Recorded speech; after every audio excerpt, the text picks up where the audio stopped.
Welcome back, fellas, to Matchmaking, the Dota podcast where we look at abilities, lore, and a whole lot more. There's no hero this week, Ali. What's happening? And there's no Dav this week either. It's strange. This is a special episode. A special episode where Dav's on a Dota detox, and there's been a massive update. It's just completely changed the game. Classic Dav chooses the one time of the year to go on a detox of Dota, and it's the biggest patch of the year. I cannot believe it. This feels like one of the biggest patches of all time. Yeah, really. It's gameplay wise, it's shifted up massively. I would argue last year's may have been a little bigger. Oh, true. Yeah, with the map changes. But it is a huge update, which is definitely one of the standout updates of the year. Like, I don't think there'll be another thing like this year. No, definitely Maybe not. next year, but this is the big update of the year, which is really exciting. I'm assuming most people listening know what we're talking about, right? I assume most people that are this deep into the podcast know what we're chatting about, but we will do a brief rundown of what the patch was. So this is kind of the summary of this episode, because we're not doing our normal format. We're not going through a hero. We're gonna do a quick look at what the update was for those that don't actually know. We'll look at the lore a little bit, because there's lore on this update of what the updates was and how abilities have been changed. We've been playing it for 2 weeks now. Yeah, we've been playing it two weeks straight, pretty much. We've been non-stop. So you wonder where was the podcast? The answer is we've been playing it. So we've been playing. Dav's been busy. We haven't had a chance to record, and Dav's still busy. That's why we're doing it just us this week. So I thought may as well try and actually get something else for this week rather than get something out, and then we'll educate him. The next time he's on, he'll be fully educated. He's going to be so on confused. The podcast. He's going to be so confused. It's going to be great. I mean, it is a lot. Should we just get into what the update was then? Yeah, let's dive deep into the gameplay update 7.36. Let's go. It is kind of weird. I find it weird that it is just like a random number and it's this big a change. Yeah, but you're also missing out and Crownfall Act 2. Oh, which and is the more important thing. A little bit of lore to go with it. A little bit of lore to go. I'm sure Dav's going to read it all and lap it all up when he gets back. That is true. And shout out to Alistair, who told me when you get to the chat thing in when you progress through the story and it comes up with the text box of the chat, if you hit escape, it comes up with an X and then you can skip it. You can instantly skip it. You don't have to read any of the lore. So shout out to Alistair. Shout out Plate Up Alistair. Yeah, Plate Up Alistair. Happening. Shout him out. That's the best feature of 7.36. Yeah. It's absolutely amazing. So absolutely amazing. Big changes for this update. Every hero is now busted. Every hero is now OP because every hero now starts with a free ability, which are called innate abilities. And they're ridiculous. They can vary in what they do, but they're mostly passives. Some of them are tied to abilities. Some of them are complete passives. Yeah. Some heroes have got quite unlucky with their innates. Yeah. Like, they just get a free level of, say, Kunkka Tidebringer. He just it's not even like a free level. It's like a half level. Yeah, it's hard. It's not. It'd be it's like, not even you've worth got this getting. passive ability, like a Venomancer Poison. You can get a half level in it for free. Which is quite nice sometimes. Yeah. 'Cause it means then you can level other stuff. But, compared to other heroes, it doesn't do anything. It is ridiculous. Other heroes get a whole new set of abilities, or they get PA gets evasion, straight away as her innate, which you cannot break. I have tested this. You cannot break her evasion. Can you not? Nope. So you can't break innate abilities at all? I don't think so. That's crazy. All innates. I guess if it's tied to the ability, rather but it's than not anymore. Yeah, but like I guess if a hero has an innate that's tied to an ability, yes, then you can break it. Yeah, I would think so dumb. It's so dumb how they've balanced it because it just kind of feels so kind of patchwork together. But some heroes it makes sense, like Alchemist, right? One of the heroes we covered. He's now got Grievel's Greed as his innate, which makes sense. Yep. Because that used to be an ability. Then it became you just get it for free anyway. And now it's just, okay, it's an innate ability. Yeah. But then other ones are just so strange. And then other ones like Dawnbreaker, a fantastic highlighting one, is whenever the sun comes out, Dawnbreaker lags the map, not reveals the map. It causes lag for 10 players. Your team gets to see the whole map for 5 seconds. They got complete vision for 5 seconds and everyone lags. It's ridiculous. If you have a not good computer, do not play Dawnbreaker because it will just break your computer. It's pretty funny. I love it. Yeah. I mean, what are the other innates of heroes we've covered so far? So Alk, he got his Grievel's Greed, which was basically already a passive. Beastmaster is our B guy. What did he get? Inner Beast, essentially. He gets a free point in Inner Beast. Yep. Again, weird. It's just kind of like, okay, here's a value point or half a value point for free. That's fine. I do like Crystal Maidens. I played her in ability draft. But as the hero base, her innate gives her an extra 50% mana regen. So it feels like when you get mana regen on CM, it actually feels worthwhile now. Because I always feel I used to struggle for mana on CM, but this is one of those things where it's like, wow, this is actually fucking huge. Yeah. Like, I think the one which I hate the most is Disruptor. When Disruptor is hilarious. When he takes more than 250 damage from any source within 400 radius, he just bonks them back 400 units. He just pushes lads away. So if coming from a carry player here, if you're like Slark or something, and you jump on him and you do damage, you're just going to get bonked away. And it's like, come on. Why? Why? It is so silly. It's so annoying. Some of these are just really annoying and really boring. Yeah. And like, I'm looking at Enigma's Gravity Well. Allies within 500 distance of Enigma have a 15% damage reduction. Wait, allies or enemies? Allies.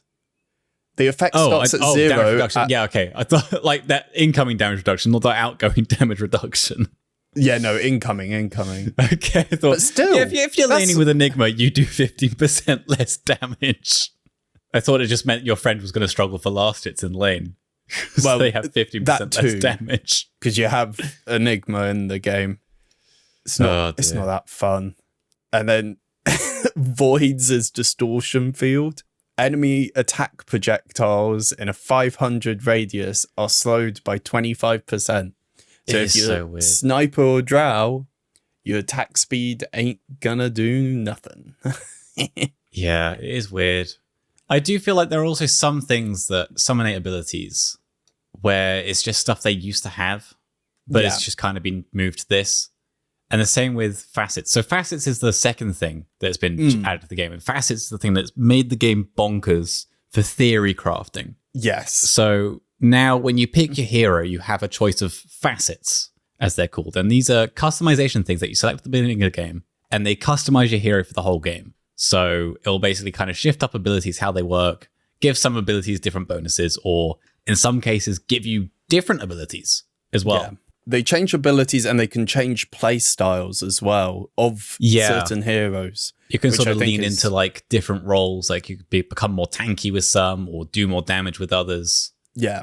And it just makes it really... Basic makes it more versatile. Like every hero can kind of be shifted around a bit. Yeah. Which is interesting. You always hear like pros going, oh, it's a flex pick, right? Yes. And now it's even more. A lot of heroes are flex picks because they go, oh, well, if you go for this facet... you're a damage dealer. If you go for this facet, you're a tank. Yeah. I mean, there's not many. They're not that extreme, but they are more versatile. Like every hero is slightly more versatile now.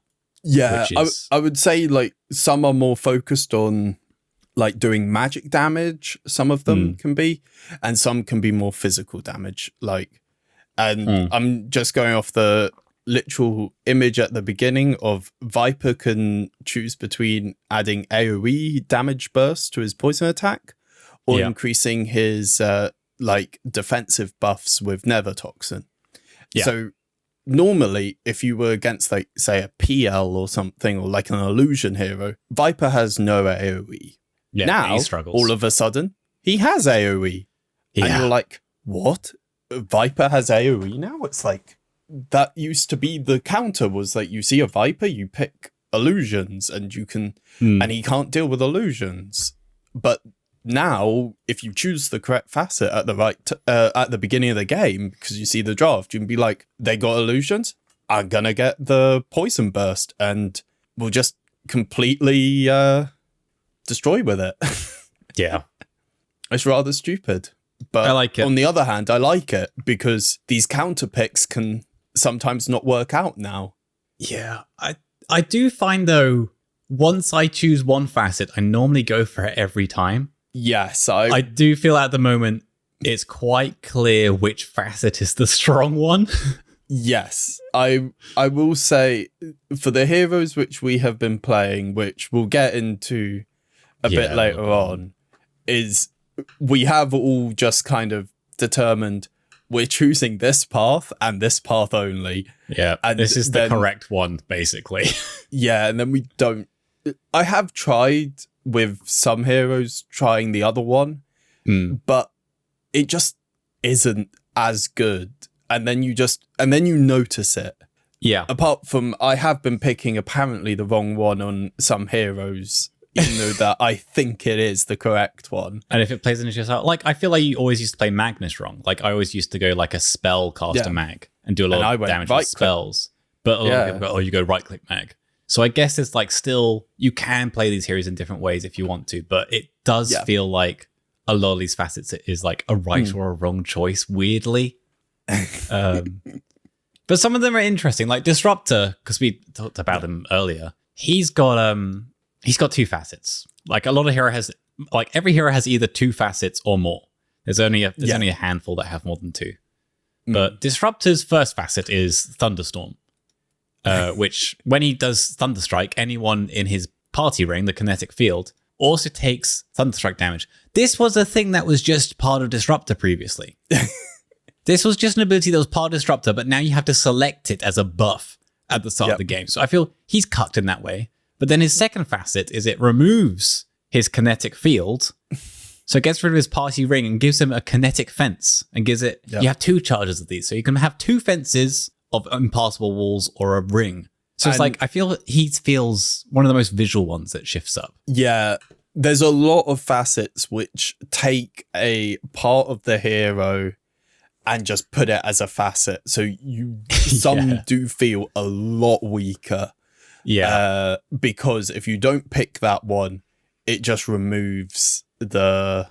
It'd be like, oh, remember that part of that hero that used to be really strong? Oh, now you got to select it here, or you go with the other one, and then your hero is missing, say, a bunch of damage. Half its kit, basically. Or it's like, oh, remember that talent that hero had?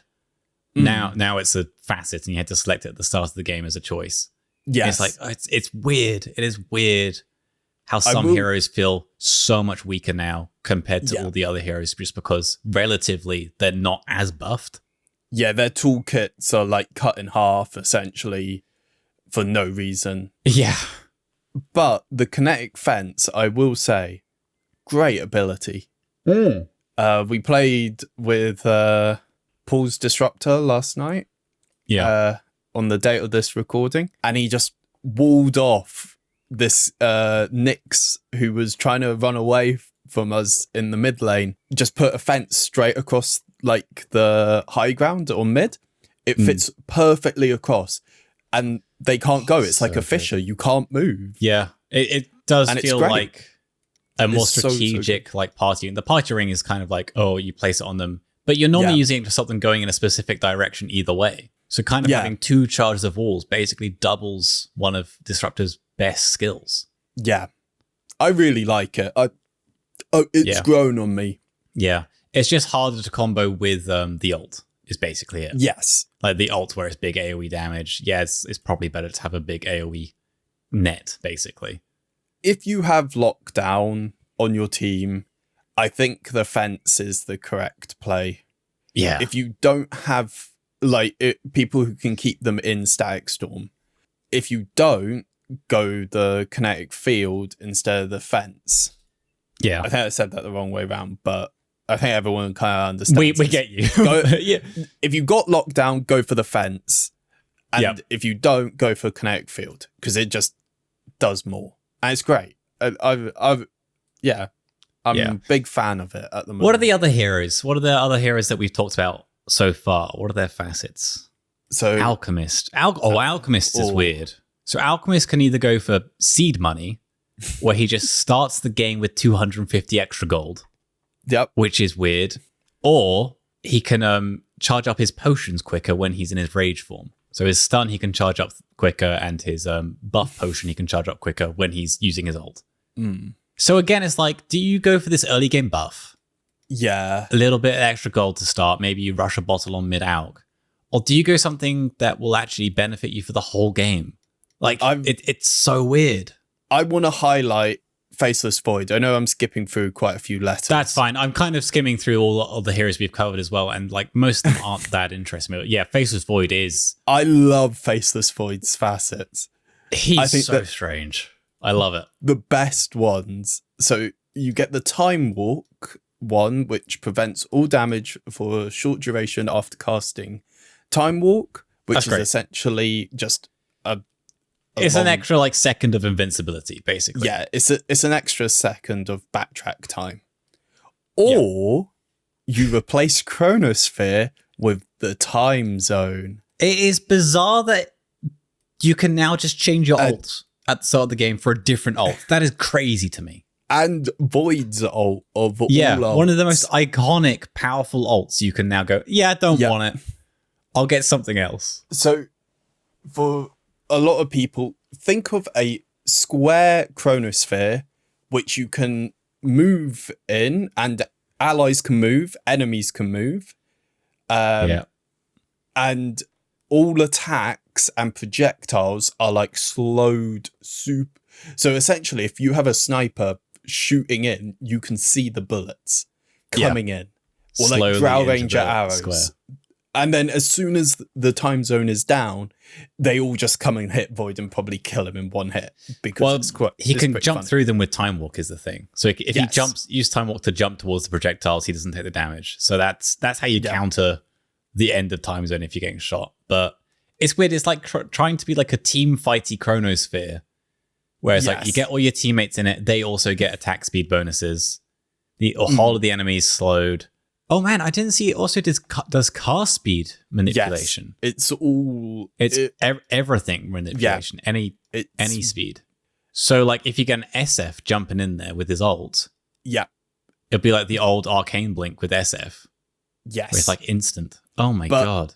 If the issue with this, and this is the impression which I had when I played with it, was God, I wish I had Chronosphere. Yeah.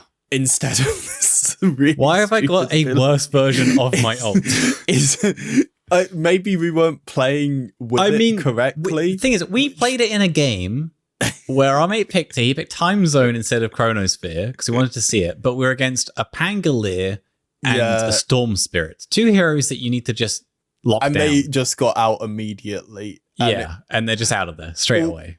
Yeah, we did play probably against the best Chronosphere like team if you had Chrono, but instead they didn't care about time zone. They just went through it. Like Pango Roll just rolled through it. Ridiculous. Didn't change anything with Pango Roll.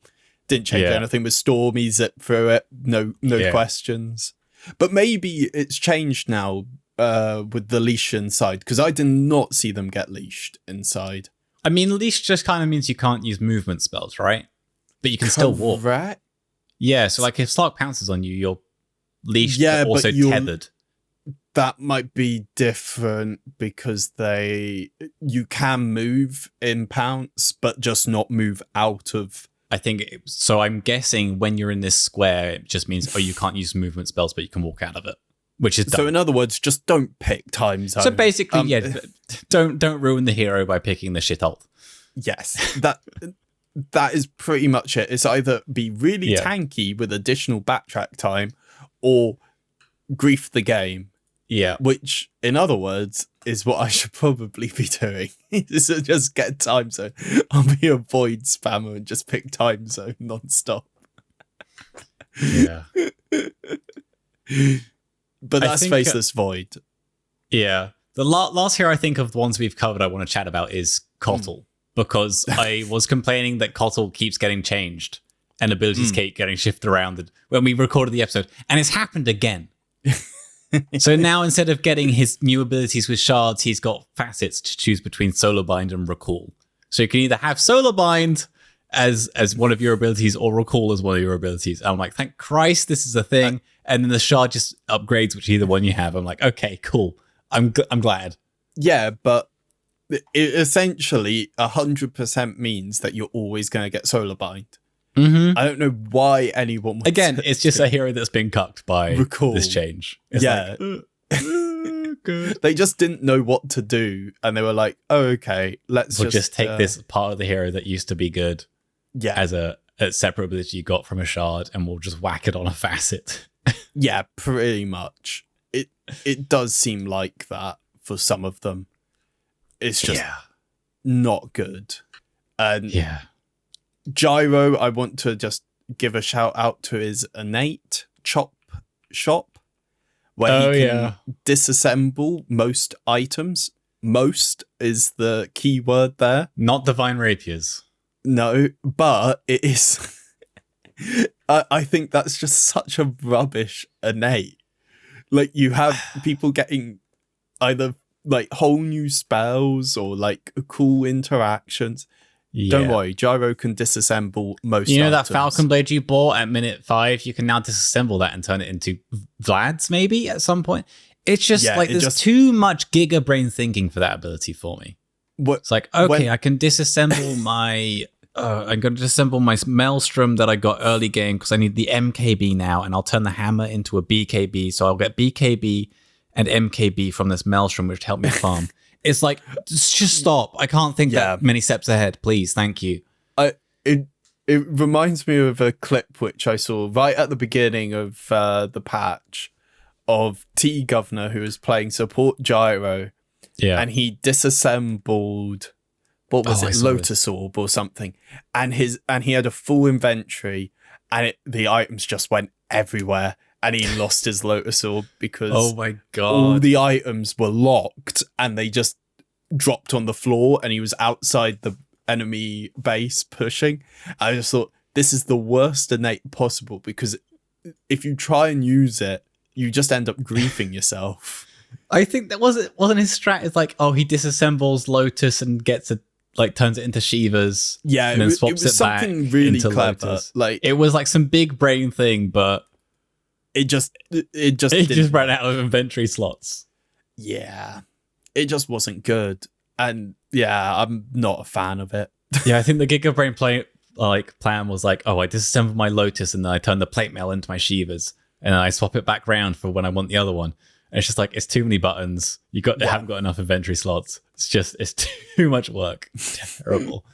Like, they could have given him like a 3-point in Rocket Barrage or something, or like 3-point in Flat Cannon, or like something, a cool just interaction with them. Yeah, something useful, or like scaling. He gains more range the higher level he is, or something like that. That's snipers, by the way, just saying. But I mean, I guess that's the thing we didn't touch on. Some of these innate abilities, right? Some of them are like free spells. Some of them are like passive spells that level up with your ultimate. Yes. Which is really strange. Like, Wraith King has free lifesteal now, and that scales with his ult. Yeah. And it's just like, I think those are the heroes that feel strongest. But yeah, I mean, that's all the heroes we've covered in the pod. Should we go into the lore? Yeah. So this is very brief lore, right? This is a brief comic in the Crownfall Act 2. I feel maybe we should do like the story of Crownfall at some point. Maybe once all 4 acts are out or something, we do the whole narrative, because there's a little bit of there's a little bit of lore in Act 2. There's not. I think there's quite a lot. I'll be honest. I haven't read much of it, to be honest. I didn't read much, but I feel like there's a lot more lore, a lot more characters. Yeah, definitely. Yeah, okay, there's a lot more characters for sure. It's kind of the world building.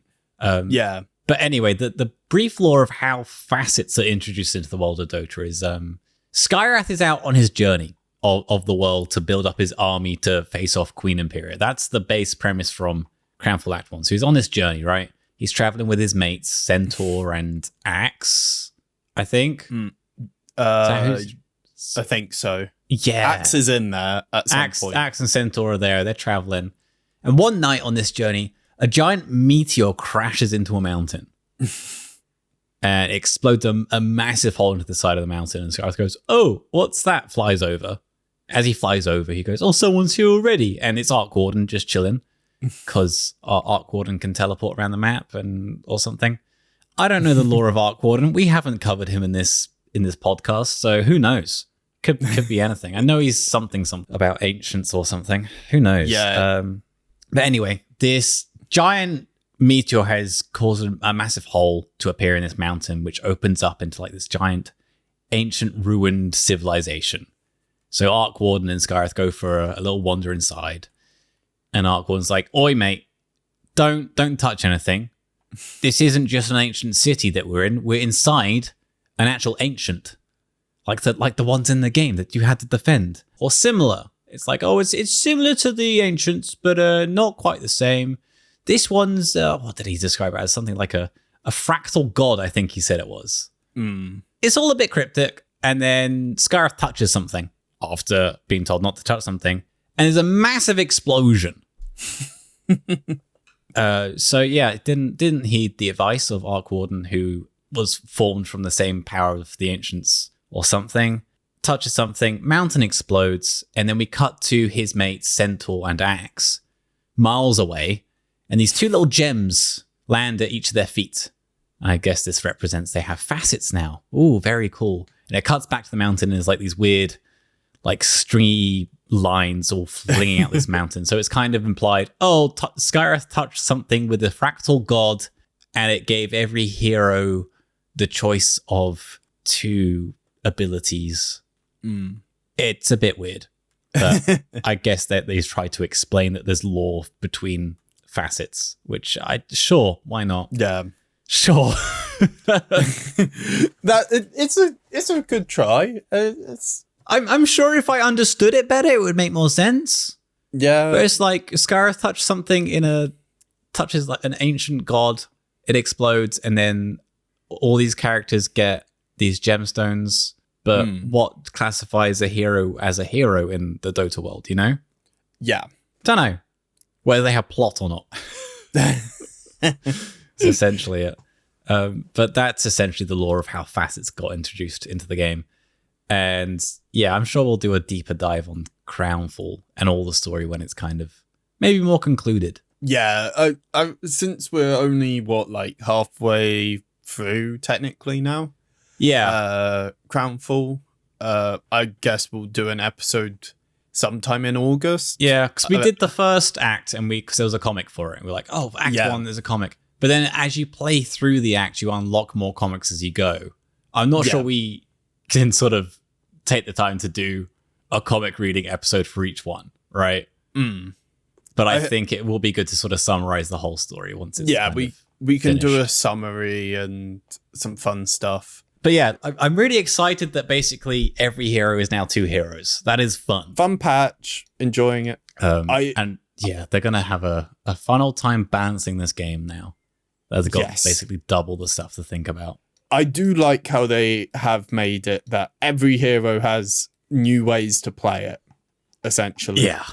And not even to factor in items or anything else. There's so many ways to play heroes, which is just fantastic. I'm a big fan of this. Yeah, this isn't League, baby. Yep. You know, you're not going to get banned for picking a support hero and playing it +1. Exactly. But yeah, we'll be back to regularly scheduled matchmaking next episode with some ogre magi, I believe. Perfect. As we're up to O on our little scurry through. And so, yeah, we'll catch you then. See you later. Bye-bye. Bye.